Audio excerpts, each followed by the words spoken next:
Our policies, our training, our practice do not support his actions. He came into the call out of control, and as the video shows, was out of control during the incident. I had 12 officers on the scene, and 11 of them performed according to their training. They did an excellent job. All right, ladies and gentlemen, that's the police chief, McKinney, and the officer in question in that video that we've seen over and over has quit yesterday, last night, and his attorney today said that he apologizes for anybody who was offended.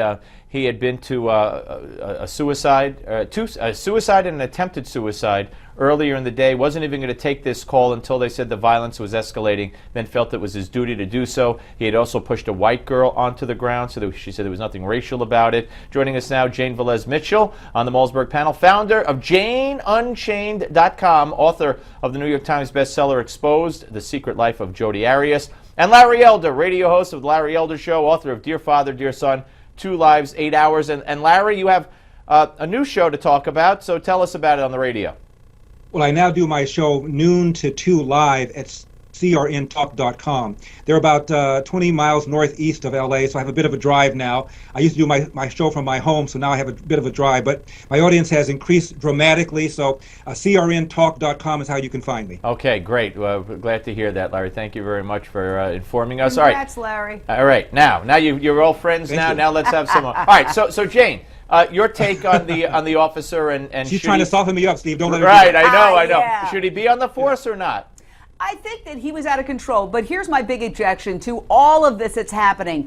We have taken aberrations that are caught on tape and acting like this is the norm. Everywhere I go, I see greater racial and ethnic diversity. Then I come home and I turn on the TV news and it's like a race war. So we should not try to turn aberrations into the norm because it's polarizing. I think it's self-alienating for young African-American men, and ultimately I don't think it's going to help them get jobs and succeed. And so I am really upset by this sort of disingenuous, we're going to help you by exposing this terrible racial divide while essentially manipulating you for ratings and then making it harder for them to succeed in life. And I'm really upset by what's going on. And Larry, Bernie Kerik said that this cop stepping down or being forced out was premature. There should have been an investigation first. Well, I feel really awkward because I can't believe that I'm agreeing with everything that Jane just said. I mean, everything. This is an aberration. This is about ratings. The police are not out to get black people. And when something like this happens, we got to deal with it on a case-by-case basis for crying out loud, as opposed to acting as if this is some sort of tapestry for all of America. It's ridiculous. And there's no evidence whatsoever that whatever this officer did was done because of racial animus. For crying out loud, let's deal with this on a case-by-case basis. Yeah, and here's another shame. A Miami-Dade principal, the principal of North Miami Senior High School, tweeted out or Facebook posted about the cop. He did nothing wrong. He was afraid for his life. I commend him for his actions. He's now not the principal anymore, Jane.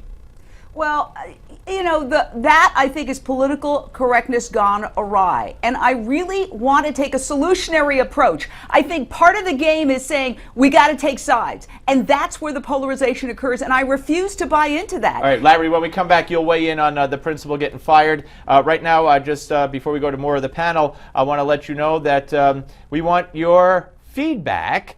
So let us know what you think of today's show and what we're talking about now or anything you want to weigh in on. And you could do that by going to newsmaxtv.com/comments. That's newsmaxtv.com/comments.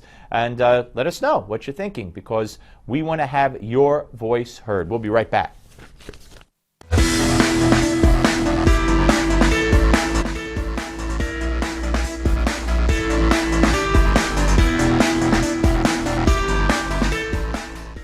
All right, we're back with the Malzberg panel, Jane Velez-Mitchell and Larry Elder. When we left, we were weighing in. Larry, your turn to weigh in on the Miami-Dade principal of North Miami Senior High School, who put on his Facebook page about the cop at McKinney that he did nothing wrong, and as a result, somebody took exception, a black retired Miami Beach police veteran, and lo and behold, the man doesn't have his job anymore.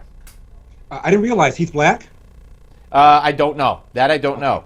Well, I don't know. my first thought was this is a government school, so where's the ACLU in the First Amendment? Secondly, if this person is white, I'd be interested to know what would happen if the person had sent it out and he was black. By the way, it's Alberto I-B-E-R. I don't know if we could make a judgment from that or not, but Alberto seems to be either Italian or Hispanic. I don't know, but it is a shame. All right, let's move on. I want everybody to listen to this and watch it.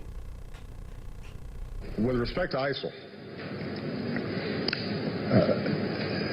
we have made significant progress in pushing back ISIL from areas in which they had occupied or disrupted local populations.